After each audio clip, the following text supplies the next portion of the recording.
شنو هو الرياضيات؟ قبل ما أجاوب على هذا السؤال خليني أعطيكم معلومة. كادايم برازر، عجبك المقطع صح؟ من امتى انا وياك بنحب الرياضيات؟ اوكي، كان المفروض ينزل مقطع على الشامي بس شفت بالانستغرام مقطع دسم، والله البنت هذه تسوق امها يا ولد. قلت كادايم ضروري نتثقف يا شباب. شنو هو الرياضيات؟ قبل ما أجاوب على هذا السؤال خليني أعطيكم معلومة. إذا كنتوا تعتقدون بأن الرياضيات هو عبارة عن ضرب وجمع وقسمة أرقام فأنتوا على خطأ. هنا سوف أصمت قليلا يا شباب. لماذا؟ أنا زمان لما كنت أتعلم جدول الضرب عند الأستاذ بالمدرسة الحكومية، الكلب شو كان يحكي لي؟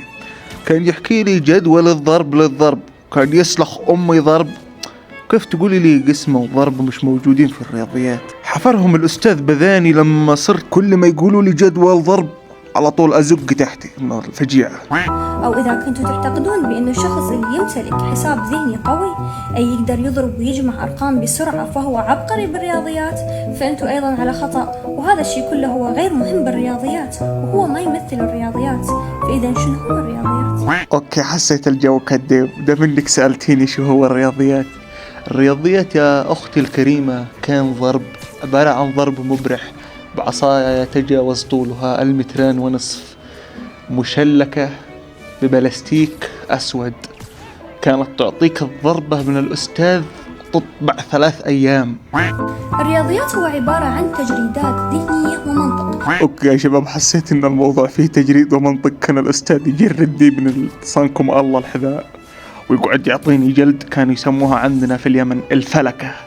كانت هذه نوع من أنواع الخلع المتطورة يا شباب، يمسكك من رجلك ويعطيك ضرب صلخ جلد يخليك كأنك عبد أسود. طبعا تزعلوش إني قلت عبد أسود، أنتم إخواني منقة، طبعا أنا من داعمين المنقة أقسم بالله، هذول فخامة النقة والله. يعني ما بقصد تنمر ولا أي شيء، بس أنا بقصد عن نفسي كنت أنجلد كأني عبد.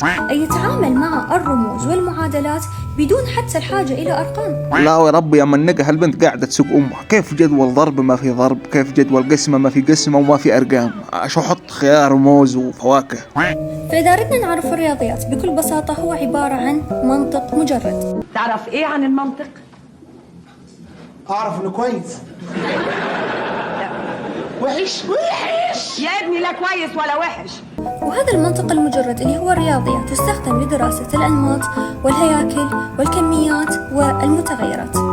فببساطة هذا هو الرياضيات، وطبعا إلى تعاريف وشروحات كثيرة لكن هذا بشكل مختصر جدا. الله عليك وعلى شبابك يا أخي. بس والله يعني شوف، يعني أنا يعجبني الإنسان اللي يروج لنفسه بذكاء. هالبنت مواليد 2003، ما يعني أنا وياها بنفس السنة. طبعا اللي ما يعرفني أنا مواليد 2003، من مواليد 2003 هذول الناس يعانوا من أشياء يعني شوف، البنات اللي هن يكونين جميلات في الأغلب ينزلين على السوشيال ميديا وزي كذا، بس هذه البنت ختمت الذكاء والفطنة صراحة. يعني للأمانة كل ما قطعها عن الرياضيات بس وبنفس الوقت عرض شوف، ما بقدر أقول إن المقطع ردة فعل أو جلد أو شيء كذا زي كذا، بس أنا حبيت أشارك البنت هذه. أقسم بالله أسطورة في الرياضيات. يعني أنت كنت تكره الرياضيات بدك تحب الرياضيات غصبا عنك وربي. ويا أبي عزيزي المشاهد، أتمنى تشترك في قناتي وتنورني، وسلام.